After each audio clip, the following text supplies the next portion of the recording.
Assalamu alaikum students. Today's topic is numeric functions.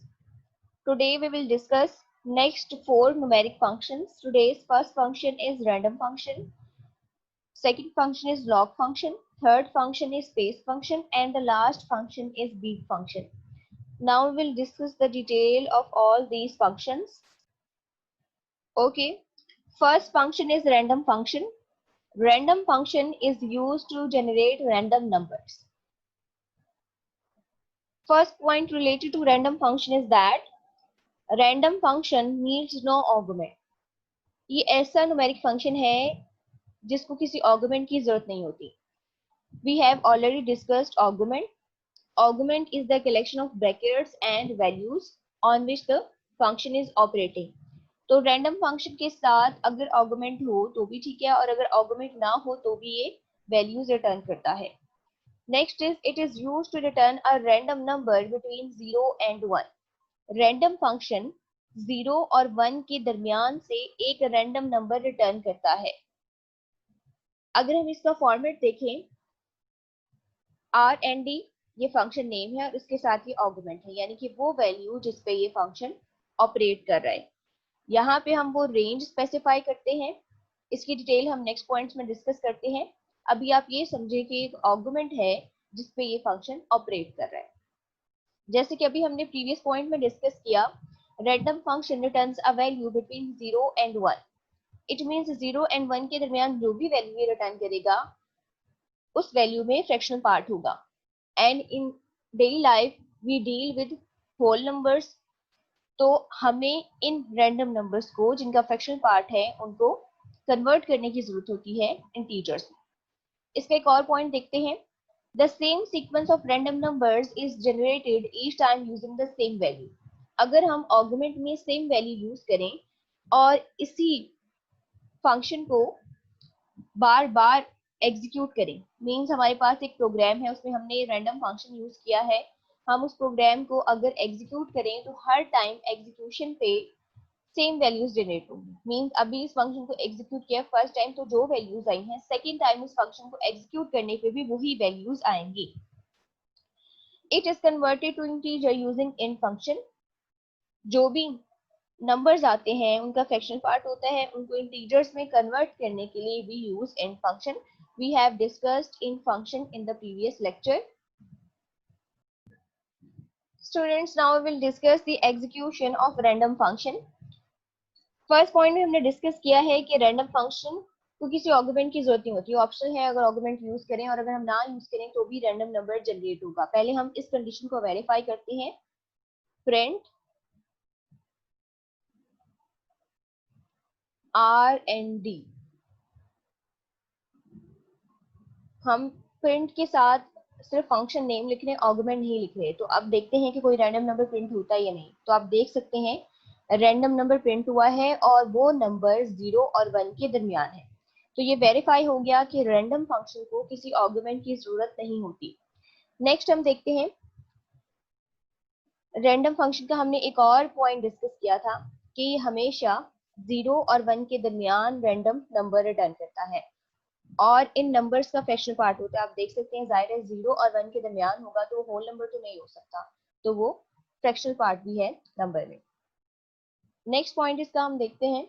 Next point में हमने discuss किया था कि हर दफा जब हम जनरेट करते हैं रैंडम फंक्शन को यूज करते हुए रैंडम नंबर्स, तो उनका सीक्वेंस रिपीट होता है अनलेस अनटिल हम वो सीड वैल्यू ही चेंज कर दें। यानी कि जिस रेंज के हम नंबर्स लेना चाह रहे हैं, जब तक हम वो रेंज चेंज नहीं करेंगे, सेम रेंज यूज करेंगे, तो नंबर्स उसी पैटर्न में आते जाएंगे। इसके हम एक एग्जांपल भी डिस्कस करेंगे।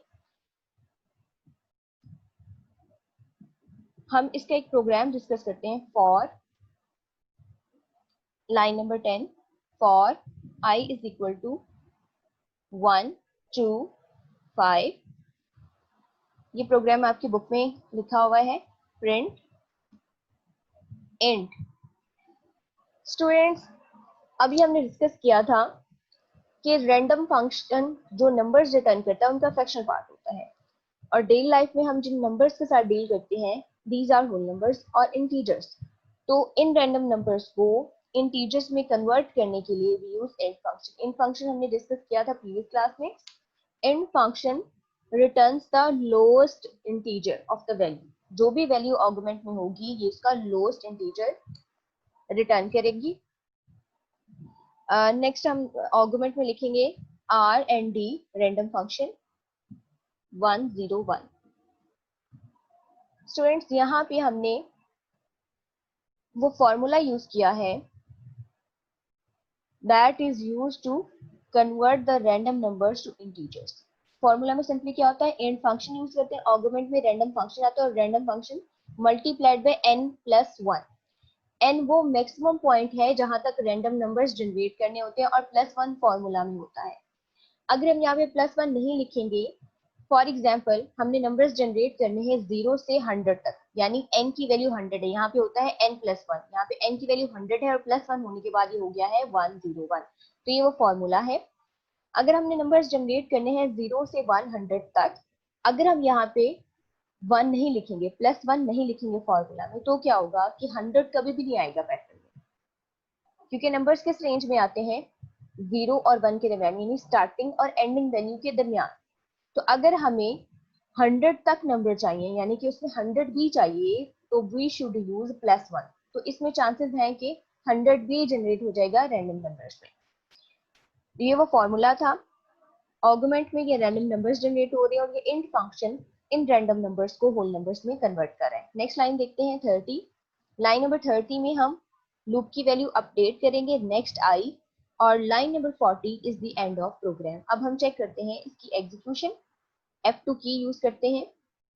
आप देख सकते हैं नंबर्स का एक पैटर्न प्रोड्यूस हुआ है 12, 65, 87, 73, 80। इसको दोबारा एग्जीक्यूट करते हैं इसी फंक्शन को, क्योंकि अभी मेमोरी में लोडेड है। तो आप देखें नंबर्स का वही पैटर्न आ रहा है। ये पॉइंट हमने डिस्कस किया था रैंडम फंक्शन में कि अगर हम सेम सीड वैल्यू लेते हैं, यानी सेम रेंज ले रहे हैं और उसी प्रोग्राम को बार बार एग्जीक्यूट कर रहे हैं, उसी रैंडम फंक्शन को बार बार एग्जीक्यूट कर रहे हैं, देन एवरी टाइम एग्जीक्यूशन पे नंबर्स का सेम पैटर्न प्रोड्यूस होता है, सेम पैटर्न जनरेट होता है। हमने रैंडम फंक्शन के तमाम पॉइंट्स डिस्कस भी कर लिए, उनको एग्जीक्यूट भी कर लिए। अब हम चलते हैं नेक्स्ट फंक्शन की तरफ। Students, next function is log function. Log function is used to return a natural logarithm. ये आप मैथ्स में पढ़ चुके हैं। बेसिक में जो भी वैल्यू रिटर्न होती है उसकी बेस ई होती है और ई की वैल्यू होती है 2.718282। स्टूडेंट्स, आपने मैथ्स में लॉगरिथम पढ़ा होगा। इसी तरह से बेसिक में नेचुरल लॉगरिथम वैल्यू फाइंड करने के लिए हम क्या करते हैं, लॉग फंक्शन यूज करते हैं। और बेसिक में जो ये फॉर्मेलिटी है, ये वैल्यू फाइंड करना है, इस सिस्टम की जो बेस है दैट इज 2.718282, यानी कि ई। ठीक है, तो कोई भी अगर हम वैल्यू यहाँ पे पुट करें, उसका लॉग फाइंड करने की कोशिश करें, तो बेसिक में ये उसकी बेस वैल्यू होगी। ठीक है, और इसका अगर हम फॉर्मेट देखें तो फॉर्मेट क्या है, log x। ये आर्गुमेंट है, आर्गुमेंट में सिंपली वो वैल्यू आएगी जिसका हम लॉग फाइंड करना चाह रहे हैं, नेचुरल लॉग फाइंड करना चाह रहे हैं। अब हम इसकी एग्जीक्यूशन देखते हैं इन GW बेसिक। स्टूडेंट्स, अब हम GW बेसिक में लॉग फंक्शन की एग्जीक्यूशन चेक करते हैं। सिंपली क्या करेंगे, हमने वैल्यू प्रिंट करनी है तो प्रिंट यूज करेंगे और उसके बाद लिखेंगे लॉग और आर्गुमेंट में वो वैल्यू लिखेंगे जिसके लिए हम नेचुरल लॉगरिथम फाइंड करना चाह रहे हैं, और सिंपली क्या करेंगे, एंटर की प्रेस करेंगे तो आप देख सकते हैं वैल्यू रिटर्न हुई है 2.302585। इस तरह से आप किसी भी वैल्यू के लिए ये फंक्शन यूज करते हुए नेचुरल लॉगरिथम फाइंड कर सकते हैं। अब हम नेक्स्ट फंक्शन की तरफ चलते हैं। Next function is space function. Space function की थोड़ी सी सिमिलैरिटी है, जब हमने डिस्कस किया था प्रिंट स्टेटमेंट को, उसमें हमने प्रिंट जोन्स को डिस्कस किया था। इसी तरह से स्पेस फंक्शन जो है वो स्पेसेस को स्किप करने के लिए यूज होता है, यानी कि प्रिंट या एल प्रिंट स्टेटमेंट के साथ हम कोई डेटा प्रिंट करना चाह रहे हैं, वो डेटा चाहे प्रिंटर पे है, वो डेटा चाहे स्क्रीन पे है, मॉनिटर पे है, तो उस डेटा को स्पेसिफिक फॉर्मेट में प्रिंट करने के लिए in order to skip spaces we use space function, SPC इसका नेम है। It is used to skip X spaces, यानी कि जो भी नंबर स्पेसिफाई होगा उतनी स्पेसेस स्किप कर देंगे। Used with print and lprint statement, ये बेसिकली प्रिंट और एलिप्रिंट स्टेटमेंट के साथ यूज होता है। Print statement is used to print on the screen and lprint statement is used to print the data at the printer. तो printer पे data एक specific format में प्रिंट करने के लिए और स्क्रीन पे डेटा एक स्पेसिफिक फॉर्मेट में प्रिंट करने के लिए वी यूज स्पेस फंक्शन, यानी कि स्पेसेस को स्किप करने के लिए। अगर हम इसका फॉर्मेट देखें तो सिंपली क्या आता है, format STC space function name है और एक्स वो आर्गुमेंट है जिसपे फंक्शन ऑपरेट करे, यानी कि वो वैल्यू है या उतनी स्पेसेस हैं जो स्किप होंगी। X must be in the range 0 to 255, ये एमसीक्यूज के लिए इंपॉर्टेंट है स्टूडेंट्स, इसको मार्क कर लीजिएगा। एक्स की रेंज ये होनी चाहिए, यानी कि इतनी स्पेसेस स्किप हो सकती हैं या स्पेसेस स्किप करने के लिए मैक्सिमम वैल्यू 255 तक हो सकती है।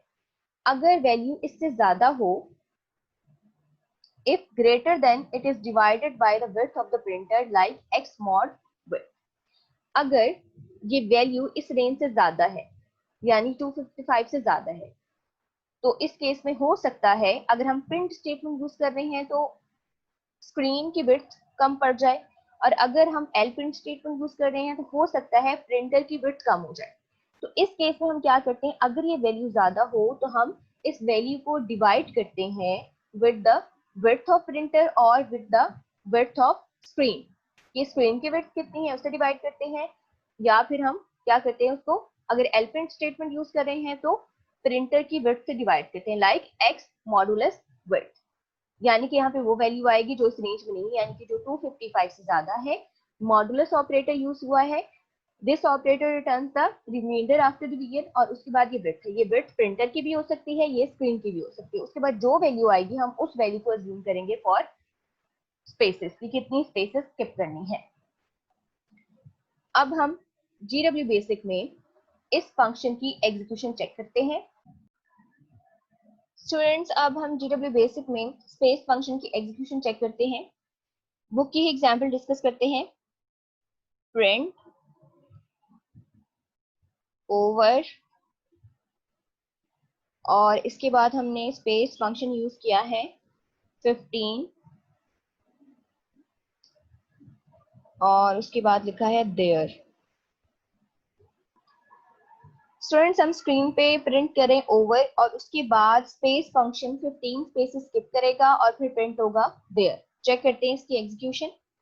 ये देखिए स्टूडेंट्स ओवर प्रिंट हुआ है और उसके बाद 15 स्पेसेस स्किप हुई है और फिर देयर आया है। इस तरह से डेटा को डिफरेंट फॉर्मेट में प्रिंट करने के लिए ऑन द स्क्रीन और on the printer we can use space function, और उसमें हम स्पेस की ये वैल्यू चेंज कर सकते हैं। और उसकी रेंज अभी हमने डिस्कस की थी 0 to 255 है, और इसी रेंज में हम वैल्यू यूज करते हुए डेटा को डिफरेंट फॉर्मेट में प्रिंट कर सकते हैं। अब हम नेक्स्ट फंक्शन डिस्कस करते हैं। Students today's last function is beep function.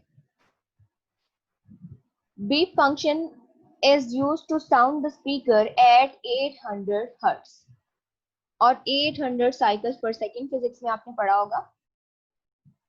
Hertz basically frequency का यूनिट है। तो जैसे ही बीप फंक्शन की एग्जीक्यूशन होगी, एग्जीक्यूशन का रिजल्ट क्या होगा, साउंड प्रोड्यूस होगी स्पीकर के through with the frequency of 800 hertz, और ये कितने टाइम के लिए होगा, for 1/4 of a second. Means इस फंक्शन की एग्जीक्यूशन में सिर्फ साउंड प्रोड्यूस होगी और उसकी फ्रीक्वेंसी ये होगी। अगर हम इसका फॉर्मेट देखें, फॉर्मेट बी, सिर्फ क्या टाइप करना है, बी, इसका आर्गुमेंट नहीं होता, सिंपली ये नेम टाइप करेंगे, बी टाइप करेंगे, और ये टाइप करेंगे कमांड लेवल पे, यानी कि डायरेक्ट मोड ऑफ ऑपरेशन, यानी इसके लिए लाइन नंबर की जरूरत नहीं है, ना ही आर्गुमेंट की जरूरत है। जैसे ही हम ये फंक्शन एग्जीक्यूट करेंगे कमांड लेवल पे, तो कंप्यूटर के साथ जो भी स्पीकर अटैच है उससे ये साउंड प्रोड्यूस होगी। स्टूडेंट्स ये था हमारा आज का topic. Today we have discussed 4 numeric functions. Good luck, अल्लाह हाफिज।